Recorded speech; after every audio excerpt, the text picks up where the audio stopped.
রাসূলুল্লাহ সাল্লাল্লাহু আলাইহি ওয়াসাল্লামের আরেকটি মুজিজা ছিল রাসূলের হাতের মধ্যকার পাথর থেকে তাসবিহ পাঠ করা।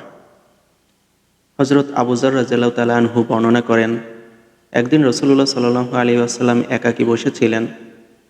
অতঃপর সেখানে আমি এসে উপস্থিত হলাম। অতঃপর হযরত আবু বকর রাদিয়াল্লাহু তাআলা আনহু সেখানে এসে রাসূলকে সালাম দিয়ে বসে পড়লেন। অতঃপর হযরত ওমর রাদিয়াল্লাহু তাআলা আনহু এবং উসমান রাদিয়াল্লাহু তাআলা আনহুও সেখানে এসে উপস্থিত হলেন।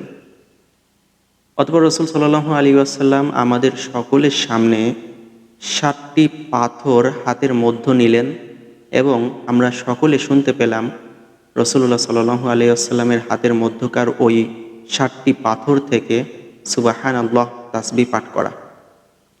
তো এই ঘটনা থেকে স্পষ্ট বোঝা যায় যে রাসূলুল্লাহ সাল্লাল্লাহু আলাইহি ওয়াসাল্লামের আরেকটি মুজিজা ছিল রাসূলের হাতের মধ্যকার পাথর থেকে তাসবিহ পাঠ করা।